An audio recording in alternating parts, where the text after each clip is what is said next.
بسم اللہ الرحمن الرحیم۔ السلام علیکم دوستو، زندگی تخلیق کرنے کا اللہ تعالیٰ کا مقصد کیا تھا؟ یہ کائنات کا پورا سسٹم جو ہے تخلیق کرنے کا اللہ تعالیٰ کی منشا کیا تھی؟ بزرگ بتاتے ہیں کہ اللہ نے خود کو ڈسکلوز کرنا چاہا تو دنیا کو تخلیق کیا۔ قرآن پاک میں اللہ تعالیٰ فرماتے ہیں کہ ہم نے زندگی اور موت تخلیق کی تاکہ تمہیں آزما سکیں۔ کہیں بتایا گیا کہ ہم نے انسان کو اس لیے انسان اور جنوں کو اپنی عبادت کے لیے پیدا کیا گیا۔ مقصد کسی نہ کسی اہم مقصد کے لیے ہمیں اس دنیا میں بھیجا گیا ہے۔ یہاں تک کہ کہا جاتا ہے، قرآن سے بھی ثابت ہے کہ یہ دنیا عارضی ہے، ہمیں ابدی زندگی کی طرف لوٹ کے جانا ہے۔ اب یہاں پہ لفظ استعمال ہوتا ہے لوٹ کے جانا ہے۔ قرآن پاک میں بار بار فرمایا گیا ہے کہ یرجعون ایک لفظ ہے، ترجعون، کہ تم لوگ لوٹ کے آؤ گے واپس۔ یعنی لوٹ کے آنے کا مقصد کیا ہے کہ ہم وہاں سے ہی آئے ہیں، کیونکہ یہاں میں اپنے آفس میں بیٹھا ہوا ہوں اور میں یہاں سے اٹھ رہا ہوں، تو مجھ سے اگر کوئی پوچھے کہ واپس کب آؤ گے لوٹ کے، تو یعنی میں اس آفس سے جا رہا ہوں، جہاں پہ میں ہوں نہیں وہاں سے مجھے کیسے کہا جائے گا کہ لوٹ کے کب آؤ گے؟ تو جب اللہ تعالیٰ ہمیں کہہ رہا ہے لوٹ کے آؤ گے، تو مطلب ہمارا نزول وہیں سے ہوا ہے، یعنی ہم کہیں نہ کہیں وہاں پہ موجود تھے۔ اب قرآن پاک میں ارشاد ہے کہ اللہ تعالیٰ نے سب ارواح کو جتنی بھی قیامت تک پیدا ہونی ہے سب کو جمع کیا اور اقرار کروایا، پوچھا کہ تمہارا رب کون ہے؟ سب نے اقرار کیا کہ ہمارے رب تم ہو۔ یعنی اس سے ثابت ہوتا ہے کہ ہمارا وجود تھا، مادی وجود نہیں تھا اس جسم میں، لیکن ہم تھے۔ اب ہم واپس وہاں پہ ہوں گے۔ اب بیچ کا جو سفر ہے، جو بیچ کا ٹائم ہے، وہ کیا ہے اور کیوں ہمیں بھیجا گیا ہے؟ ایک مثال میں جیسے دوں کہ رجنیش اوشو، جو مسلم تو نہیں ہے لیکن ایک ہندو اسکالر تھے، انہوں نے اپنی قبر جو بنوائی اس پہ وصیت کر کے گئے کہ وہاں پہ لکھنا ہے کہ Rajneesh Osho never born never died visited earth from 1932 to 1992۔ اب اس کے پیچھے اگر ہم دیکھیں بیک گراؤنڈ، تو ہماری لینگویجز میں جتنے بھی الفاظ موت کے لیے استعمال ہوتے ہیں ان کا مطلب بھی یہی نکلتا ہے۔ انگریزی میں آپ دیکھیں پاسڈ اوے، یعنی یہاں سے دور چلا جانا، دور چلا گیا۔ اردو میں ہم دیکھ لیں انتقال، یعنی منتقل ہونا ایک جگہ سے دوسری جگہ۔ اس طرح سندھی، پنجابی، ہر ایک زبان میں تقریباً یہی معنی نکلتا ہے۔ تو اس کا مطلب تو صاف ظاہر ہے کہ ہمیں یہاں سے جانا ہے، منتقل ہونا ہے۔ اب دیکھا جائے کہ زندگی میں یہاں رہنے کا مقصد کیا ہے ہمارا؟ عبادت کے لیے بھیجا گیا، تو عبادت کیا صرف بدنی عبادت تھی؟ کیونکہ بدنی عبادت تو پھر اللہ تعالیٰ کی فرشتے بھی کرتے ہیں، ہزاروں لاکھوں سال سے کوئی فرشتہ سجدے میں پڑا ہے، کوئی رکوع میں پڑا ہے، تو کیا ضرورت تھی اللہ کو؟ یہاں تک کہ جب اللہ نے حضرت آدم علیہ السلام کا بت بنایا اور فرشتوں کو بتایا کہ میں اس میں روح پھونکنے والا ہوں اور اسے نیچے دنیا میں بھیجوں گا، میں زمین میں، تو اللہ تعالیٰ کو فرشتوں نے معصومانہ انداز سے سوال پوچھا کہ اے اللہ، ہم تو تیری عبادت کے لیے کافی ہیں، ہم تیری پاکی بیان کرتے ہیں، تو کیوں ایسی مخلوق کو پیدا کر رہا ہے جو نیچے جا کے فساد بپا کرے گی؟ تو اللہ تعالیٰ نے انہیں کہا کہ جو میں جانتا ہوں وہ تم لوگ نہیں جانتے۔ پھر اللہ نے ہمیں بتا دیا کہ ہم بھیج رہے ہیں یہاں پہ ایک مقرر میعاد کے لیے، یہاں پہ تمہیں نیکی اور بدی کا راستہ دکھا رہے ہیں، پھر تمہیں نیکی کے راستے پہ چلتے ہوئے میرے پاس واپس آنا ہے اور اپنی دی گئی مہلت کا حساب دینا ہے۔ اب اس دی گئی مہلت میں ہمیں رہنا کیسے ہے، اپنا وقت کیسے بتانا ہے؟ اس کے لیے ہمیں خود کو پہچاننا پڑے گا، اپنی زندگی کے مقصد کو جاننا پڑے گا۔ مقصد جاننے کے لیے اگر ہم خود کو نہیں پہچان پاتے تو کس طرح یہ ممکن ہے؟ مشین جو بنانے والا ہے، اگر اس کو پتہ نہ ہو کہ یہ مشین کیوں بنائی گئی ہے تو مشین سے فائدہ کیسے اٹھائے گا؟ تو ہماری روح کو ہمارے جسم میں بھیج کے، جسم میں ضم کر کے ہمیں ایک زندہ وجود دیا گیا ہے۔ اگر ہمیں پتہ نہیں چلے گا کہ ہم کون ہیں، ہم کیوں ہیں، ہم کہاں سے آئے ہیں، ہم کہاں جائیں گے، ہمیں کرنا کیا ہے، تو پھر پتہ کیسے چلے گا؟ کام کیسے ہوگا ہمارا؟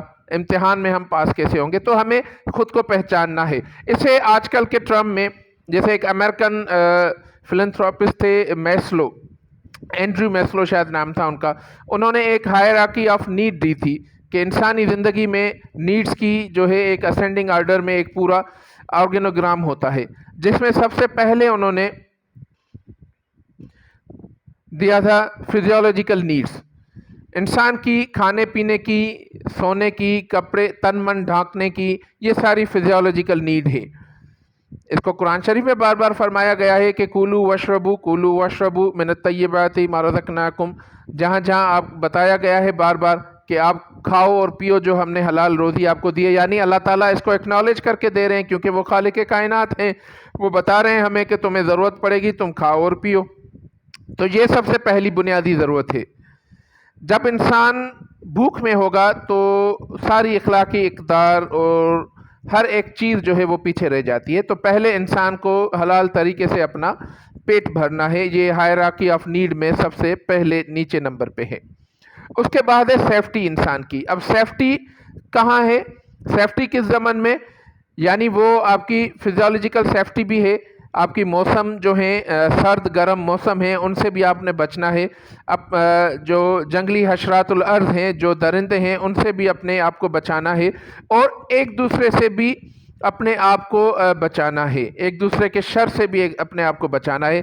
یا اس کا بھی قرآن شریف میں ذکر موجود ہے کہ ہم نے لباس اتارا آپ کے لیے جو آپ کو موسموں کی سختی سے بچاتا ہے، ہم نے لوہا ایجاد کیا جو آپ کو جنگ میں کام آتا ہے، جو آپ کو جہاد میں کام آتا ہے، اپنی زندگی بچانے میں کام آتا ہے۔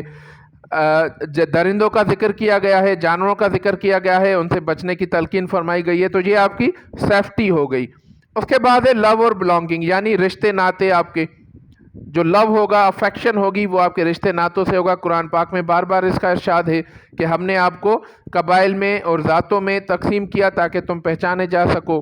ماں باپ کا ذکر کیا گیا، بھائی بہن کا ذکر کیا گیا، دوسرے رشتے جتنے بھی ہیں آپ کے بلڈ ریلیشن، ان کا ذکر کیا گیا، ان کے حقوق بیان کیے گئے، فرائض بیان کیے گئے، طور طریقہ بتایا گیا کہ کس طرح ان کے ساتھ رہنا ہے۔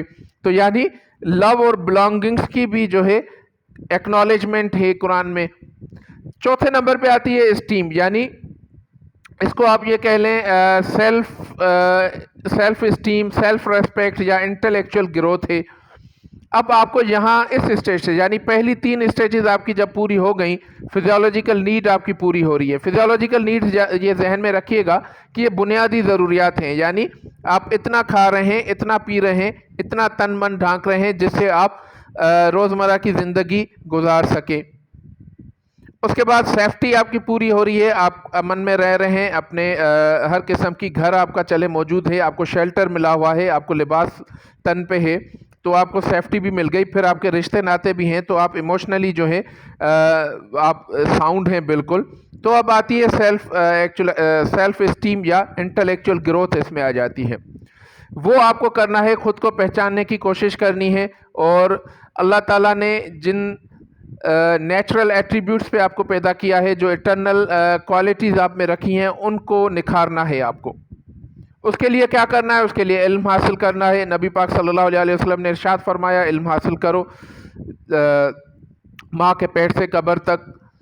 اس کے علاوہ دوسری کتنی چیزیں اللہ تعالیٰ نے قرآن پاک میں فرمائی کہ ہم نے تمہیں آنکھیں دی، ہم نے تمہیں کان دیے، ہم نے تمہیں دل دیے جس سے سمجھو، آنکھیں دی ہیں جن سے دیکھو، غور و فکر کرو، بار بار فرمایا گیا۔ زمین میں گھومو، اللہ تعالیٰ کی نشانیاں اللہ تعالیٰ کی دیکھو، غور و فکر کرو۔ تو یہ سب کیسے ہوگا؟ یہ علم سے ہوگا، یہ شعوری طور پہ شعور حاصل کرنے کی کوشش سے ہوگا۔ تو یہ آپ کی ہے انٹلیکچوئل گروتھ، یہ بھی ہمیں کرنی ہے۔ ان سب کے بعد آخری نمبر پہ جو آتا ہے وہ ہے سیلف ایکچولائزیشن۔ اب سیلف ایکچولائزیشن کو میں اس طرح اگر بیان کروں کہ اپنی ذات کی نفی کر دینا تو بیجا نہیں ہے، یعنی اس اسٹیج پہ پہنچ جانا، بندے کا، انسان کا اس اسٹیج پہ پہنچ جانا جہاں پہ وہ خود کو جو ہے خود کی نفی کر دیتا ہے، اور اپنی یوں کہہ لیں کہ بیانڈ ٹائم اینڈ اسپیس چلا جاتا ہے، وہ پھر دوسروں کے لیے سوچنے لگتا ہے، وہ پھر اللہ کی رضا کے لیے کام کرتا ہے۔ جیسے حدیث میں ایک ارشاد ہے، مفہوم ہے کہ جب بندہ حق پہ رہتا ہے، صبر کرتا ہے، استقامت سے زندگی گزارتا ہے، اور اللہ کے راستے پہ اللہ کی رضا کے لیے کام کرنے کی کوشش کرتا ہے، تو اللہ اس کے ہاتھ پاؤں سوچ میں سما جاتے ہیں اور وہ بن جاتے ہیں، پھر اللہ کا نور ان کے اوپر آ جاتا ہے۔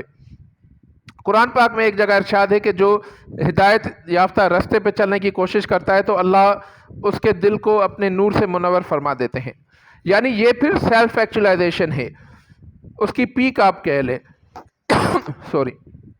تو